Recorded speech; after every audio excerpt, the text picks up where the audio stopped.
나는 주를 믿노라 부르짖지만 사실 우리 주님을 향한 마음이 활짝 열려 있지 않는 것도 사실이지요. 우리가 부름을 받아 하나님의 사명 귀하게 감당합니다. 그래서 주님의 몸된 교회를 아름답게 섬기고 열심히 사명을 감당하고 충성봉사하고 헌신하고 구제와 선교에 앞장서고 하나님 나라 선교 완성을 이루어가지만 내 심령 깊은 곳에서는 아무것도 없는 거예요. 그저 지치고 힘들고 고갈되고 외롭고 답답한 것입니다. 그러니 아무것도 없는 정말로 빈 껍질 같은 텅 빈 목회자의 모습으로 살아갈 때가 한두 번이 아니라는 것이지요. 내 영혼은 아직도 갈급하고 심지어 감으로 메마른 땅이 되어버렸다는 것입니다. 아까도 얘기했던 것처럼 영적으로는 빈 껍데기에 불과한 그런 모습이 있지. 어찌하면 좋겠습니까? 하나님 어찌하면 좋겠습니까? 이렇게 통회하고 자복하는 이들에게 베드로 사도는 다음과 같이 이야기합니다. 38절입니다. 시작. 베드로가 이르되 너희가 회개하여 각각 예수 그리스도의 이름으로 세례를 받고 죄사함을 받으라. 그리하면 성령의 선물을 받으리니. 아멘. 여러분 38절을 통해서 베드로 사도는 두 가지를 이야기합니다. 첫 번째 회개를 촉구하는 것이지요. 우리 기독교의 최대의 메시지는 회개입니다. 그래서 세례 요한도 마태복음 3장 2절에서 회개하라 천국이 가까웠느니라고 했습니다. 예수님도 회개하라 하나님 나라가 가까웠다라고 선포하시지 않았습니까? 구원은 회개로부터 시작된다는 것이지요. 여러분 이 회개는 어떤 성도들이 해야 될 것이 아니라 우리 목회자들이 먼저 나서서 해야 한다는 것이지요. 물리적인 강요가 아니라 성령의 감동을 받아서 칼날 같은 하나님 말씀으로 내 심령이 흔들리고 가슴이 찔려서 어찌할꼬 하면서 통해 자복하고 회개해야 한다는 것입니다. 물론 그렇게 하는 것이 우리 목회자들에겐 고통스러운 것이지만 그것이 가장 축복된 사건이라는 것이지요. 사랑하는 동역자 여러분, 죄 짓는 잘못보다 더 안타까운 일은, 더 큰 죄는 회개하지 않는 죄라고 하지 않습니까? 우리가 성령의 인도함을 받아서 모두가 심령 깊은 곳에서 나의 폐부를 찔러서 어찌할꼬 라고 자복하고 회개하는 이 한 시간이 될 수 있기를 바랍니다. 정말 성령이 우리 가운데 임한다면 성도들이 그랬던 것처럼 하나님 말씀 앞에서, 언약의 말씀 앞에서, 생명의 말씀 앞에서, 십자가의 보혈 앞에서 눈물, 콧물 흘리면서 통곡이 터져나와야 한다는 것입니다. 나의 부끄러운 모습, 나의 조각난 그 믿음들, 그 안타까운 사연들을 바라보고 거의 벌거벗은 모습으로 다시 복음 앞에 서고, 다시 말씀 앞에 서고, 다시 은혜 앞에 서고, 다시 사명 앞에 서서 회개의 눈물이 흘러나와야 한다는 것입니다. 두 번째로 베드로 사도는 예수 그리스도 이름으로 세례를 받으라 이렇게 얘기했어요. 구원받은 사람은 외적인 증거가 세례잖아요. 회개 후에 예수 이름으로 세례를 받지 아니하면 아무것도 아니라는 것입니다. 근데 여러분, 우리가 회개는 돌이키는 것입니다. 100%가 아니라 180도로 방향을 수정하는 것이지요. 그래서 주님 앞에 나가는 것입니다. 죄를 뒤로 간 채 하나님 아버지 앞에 나가는 것입니다. 마음을 바꿨다고 해서 회개가 아니지요. 가슴을 친다고 해서 회개가 아니지요. 옷만 찢는다고 해서 회개가 아닌 것입니다. 나의 잘못을, 나의 실수를, 나의 허물을 인정하는 것이 회개가 아니라, 그 자리에 머무는 것이 아니라 하나님 아버지 앞에 뚜벅뚜벅 믿음으로 걸어 나가는 것입니다. 환경 때문에, 형편 때문에, 사정 때문에, 모양 때문에 이 사역을 해야 될까 말아야 될까, 그만둘까 말까 고민하는 것이 아니라, 나를 부르시는 분이 그분이라면 주님의 말씀에 순종해서 충성봉사하고 사명 감당하는 것입니다. 그렇게 회개해야 한다는 것이지요. 우리 주위에 안타깝게도 그 평생 그 자리에 뱅뱅 도는 사람들이 있어요. 예수 믿은 지 오래되었어요. 주님의 몸된 교회를 아름답게 섬겼어요. 사명을 받았어요. 목회자로 부름을 받았어요. 그런데 영적으로 성장하지 못하고 그냥 그 자리에서 뱅뱅 도는 것이지요. 제가 성지 순례를 여러 번 갔었는데 갈 때마다 가이드들이 늘 하는 말이 있어요. 아는 만큼 보인다는 거예요. 여러분, 우리가 영적으로 성장한 만큼 우리 교회가 아름답게 세워져 갈 것입니다. 그러니까 더 성도들보다 더 우리 목회자들이 더 깨어서 근신하며 기도하고 회개하며 하나님 말씀 앞에, 은혜 앞에, 복음 앞에, 십자가 앞에 바로 설 수 있게 되길 바랍니다. 아멘. 베드로 사도가 말하는 세례는 무엇입니까?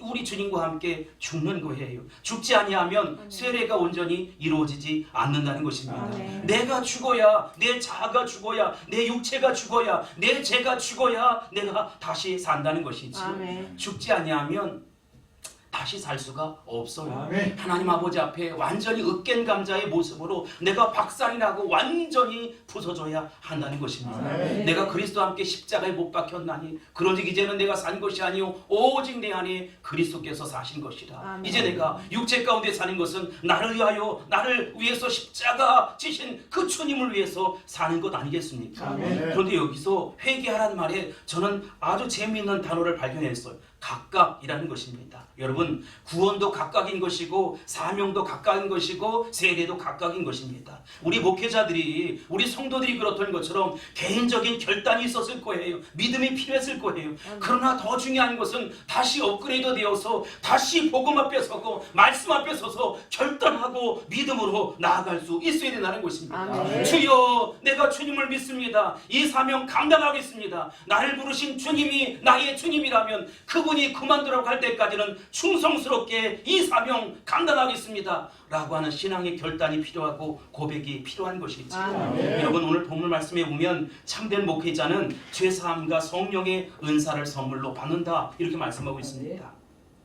첫 번째, 죄사함을 받는다. 38절에 보면 너희가 회개하여 각각 예수 그리스도의 이름으로 세례를 받고 죄사함을 받으라 이렇게 말씀하고 있습니다. 오늘날 우리 주님의 몸된 교회, 조국 교회의 안타까운 무엇입니까? 내가 죽질 않아요. 내가 죽지 않고 세례받는 것이지요. 내가 죽지 않고 사명한다는 것이 감당한다는 것입니다. 또 나가서 성경에 관한 지식이 부족하거나 제자 훈련을 못 받았거나 봉사와 헌신이 없는 것이 아니라 사명에 대한, 말씀에 대한, 믿음에 대한 확신이 없는 것입니다. 도대체 여러분, 나를 부르신 분이 도대체 누구냐? 나를 이 자리에 세우신 분이 도대체 누구냐라고 하는 것입니다. 죄사함과 더불어서 우리 주님은 성령을 선물로 받으리라 이렇게 말씀하고 있습니다. 아멘. 나는 이 시간 우리 한길로에 특별히 강남 시찰에 있는 모든 목회자들이 성령의 충만함을 받을 수 있게 되길 바랍니다. 아멘. 강력한 능력을 받아들이며 사역 감당할 수 있게 되길 바랍니다. 아멘. 오순절 마가다락방에 성령 충만함이 임했던 것처럼 이 마지막 때 하나님 앞에 능력 있는 종으로, 권세 있는 종으로, 성령 충만한 종으로 아름답게 쓰임받을 수 있게 되기를 예수님 이름으로 축복합니다. 그런데 오늘 본문에 보면 이 성령의 은사를 누구에게 준다고 했습니까? 39절입니다. 시작. 이 약속은 너희와 너희 자녀와 모든 먼 데 사람 곧 주 우리 하나님이 얼마든지 부르시는 자들에게 하신 것이라 하고 아멘. 아멘. 하나님 부르시는 모든 사람들에게, 너희와 너희 자녀와 모든 먼 데 사람, 주 하나님이 얼마든지 부르시는 모든 사람들에게 이 약속을 허락해 주셨다라고 하는 것입니다. 아멘. 그래서 우리는 기쁜 소식이고 구원의 소식이라고 이야기하고 이것을 기독교의 진리라고 받아들이지 않습니까? 아멘. 누가 전해도 기독교의 메시지는 간단한 것이지요.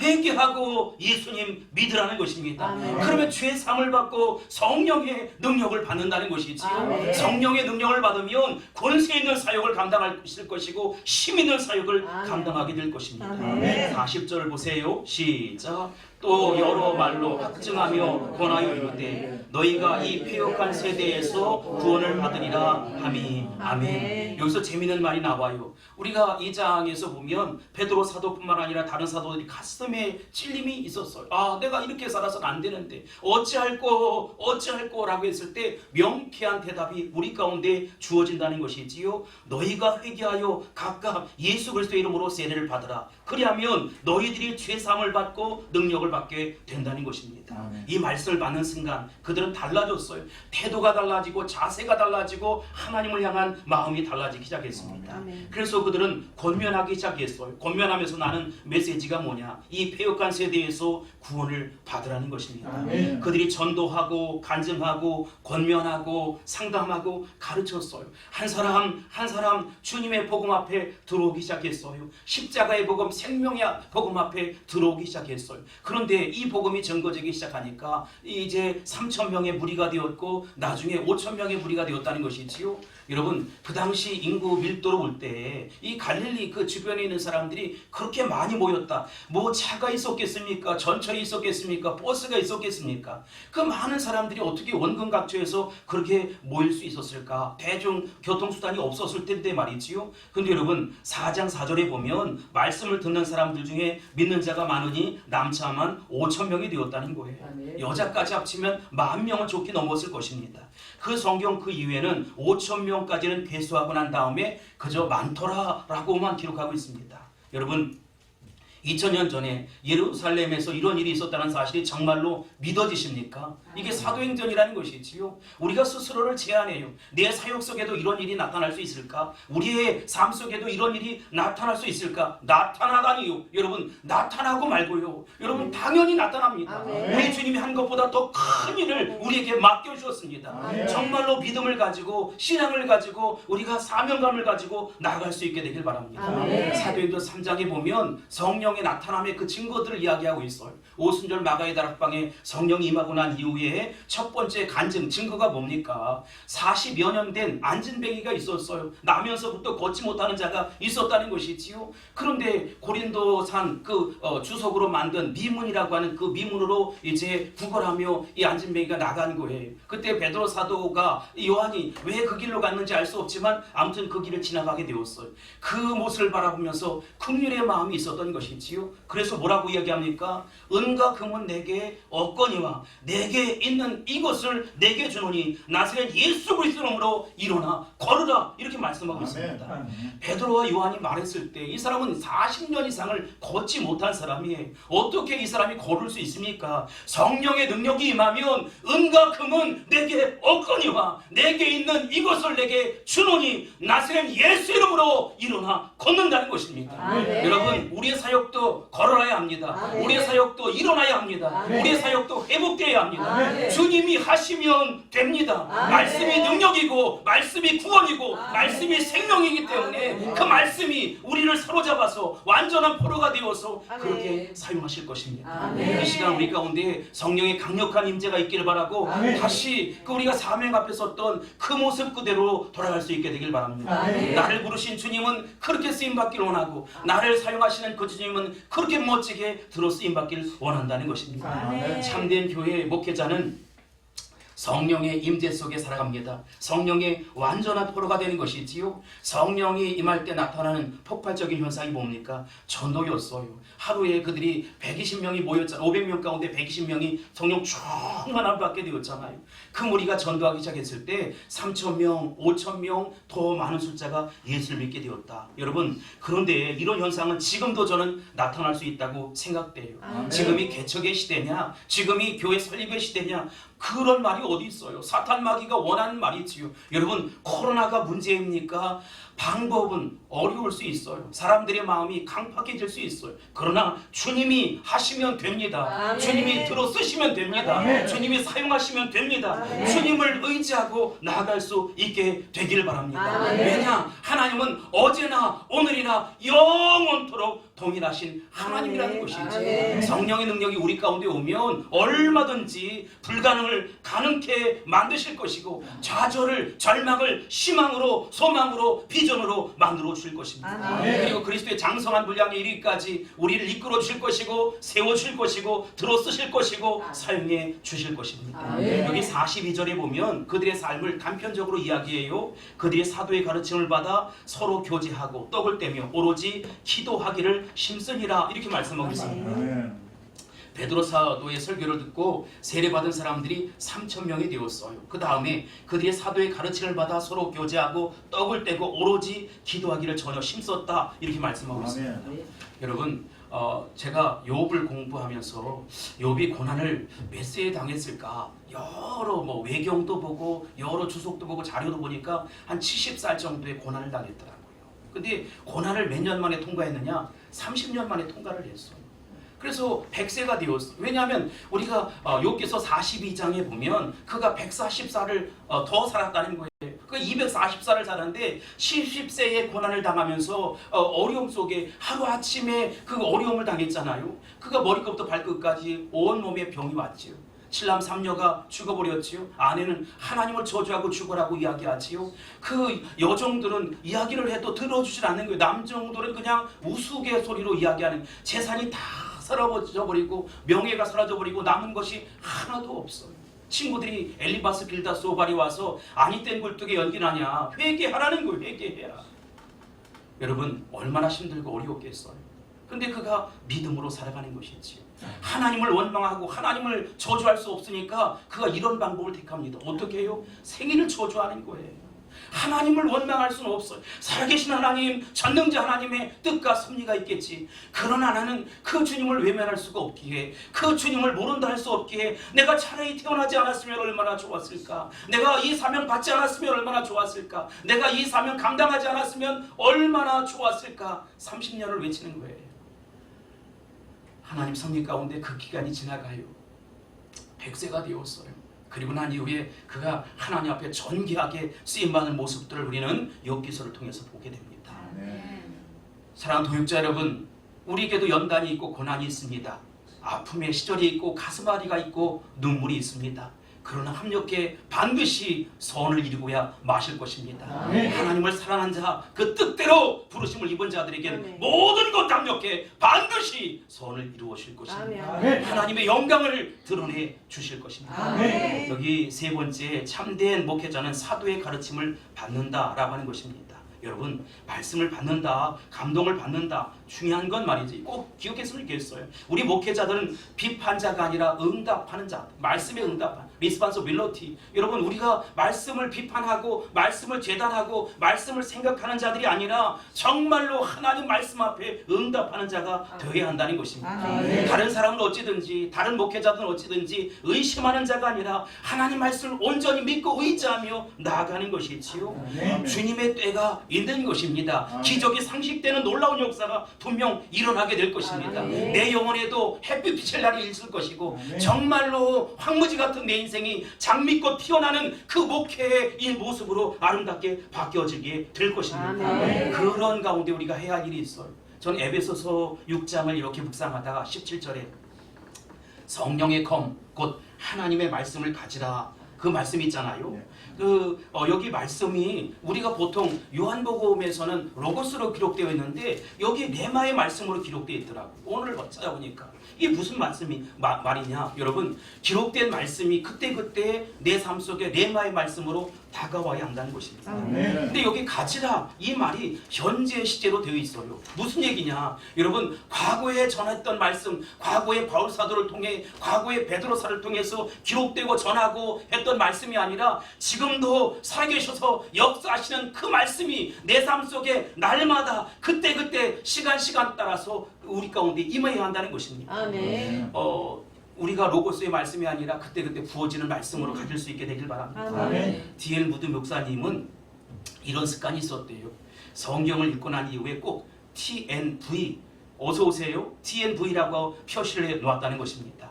T가 뭐냐면 테스트이고 그 V는 뭐냐면 verification이라고 하는 것인데 검증, 이런 뜻입니다. 그러니까 그는 말씀을 테스트를 했더니, 말씀을 시험했더니 내 삶 속에 검증이 되었다, 뭐 이런 것이지요. 여러분, 하나님은 살아계신 분입니다. 말씀에 능력이 있습니다. 말씀에 권세가 있습니다. 말씀을 믿으세요. 환경을 믿거나 형편을 믿거나 내 자신을 믿을 것이 아니라, 남편을 믿거나 아내를 믿거나 누구를 믿을 것이 아니라 하나님을 믿을 수 있게 되길 바랍니다. 예레미야서 2장 13절에 보면 내 백성이 두 가지 악을 행한다는 거예요.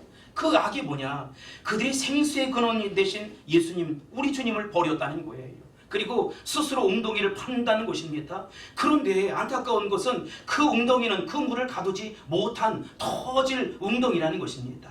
세상에 허탄한 것에 마음 들지 말자. 생명 대신 우리 주님 앞에 그렇게 나아가자. 나를 부르셨다면, 나에게 사명을 부으셨다면 그 사명을 붙잡고 하나님 말씀이 선명한 기준되어서 날마다 믿음으로 살아가자. 힘들고 어려워도 기도하며 살아가자. 말씀 앞에 살아가자는 것입니다.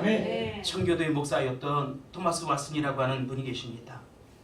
그분이 이런 말을 했어요. 물고기가 물속에서 살듯이 믿음이란 하나님 약속 안에서 사는 것이다. 하나님의 약속은 팽팽하게 부푼 튜브와 같아서 우리가 아무리 거센 고통의 바다에 빠져도 그 튜브만 잡으면 절대로 가라앉지 않는다. 여러분, 우리 목회자들이 초대교회 그 예루살렘 교회 성도들처럼 하나님 말씀 붙잡으면 되는 것이지요. 저는 가끔 우리 성도들에게 광야를 이렇게 할 때 하나님께서 광야로 이렇게 쭉 나오게 하셨잖아요. 6일 만에 비아티롤에서 이제 홍해를 가르고 나왔어요. 신광야까지 2달이 걸렸고 또 시내광야까지 2달이 걸리고 거기서 이제 주님을 의지하며 십계명을 받고 유월절을 지키고 그 성막의 모형을 모세가 받잖아요. 그리고 2달 반 정도 걸려서 가데스 바네까지 가서 가데스 바네에서 37년 6개월을 있어요. 그리고 광야 1세대가 다 정리되고 난 이후에 광야 2세대가 시딤을 통해서 이제 요단강을 건너서 가나안 땅으로 가는 것이지요. 근데 그들이 그 속에서 깨달은 것이 있어요. 하나님이 나의 공급자이십니다. 하나님이 나의 보호자이십니다. 하나님이 나의 치료자이십니다. 목회하면서 저는 그것만 확실히 붙잡으면 된다고 믿어요. 하나님이 나의 공급자입니다. 하나님이 나의 치료자입니다. 하나님이 나의 인생의 주관자이시고 나를 공급해 주시고 다스리시는 분이에요. 그러니까 우리의 삶이 좀 어렵고 힘들지라도 정말로 튜브를 가슴에 하는 어린아이는 물속에 빠지지 않는 것처럼 세대가 어렵고 세대가 악할지라도 하나님 아버지는 나의 공급자가 되어주시고 하나님 아버지는 나의 보호자가 되어주시고 하나님 아버지는 나의 치료자가 되어주셔서 반드시 이 사역 가운데 하나님 앞에 영광 돌릴 뿐만 아니라 하나님의 능력을 감당하게 하신다는 것입니다. 아멘. 네 번째로 참된 목회자는 서로 신령한 교제를 나눈다는 거예요. 아멘. 그들이 사도의 가르침을 받아 서로 교제하고 이렇게 말씀하고 있습니다. 여러분, 우리가 믿음의 한 형제예요. 한길노예라고 하는 한 가족이 되었어요. 부족하고 모자라고 연약하지만 여러분 다 그래요. 우리가 다 그렇거든요. 예수 보혈의 피로 한 형제가 되었어요. 모자라면 채워주고 또 연약하면 붙들어주고 아멘. 그래서 가장 모범적인 노예로 가장 아름다운 교회로 세워갑시다. 우리는 한 형제요 자매 아닙니까? 예수 보혈의 형제요 자매 아니겠습니까? 아멘. 때때로 사역을 하다가 어려움을 당할 때가 있어요. 제놈이라는 사람 기억하십니까? 성제놈. 성지순례를 가면 그의 동상도 있고 그런데 사실 이 제놈은 아주 뛰어난 설교가예요. 뿐만 아니라 언어에 능통했어요.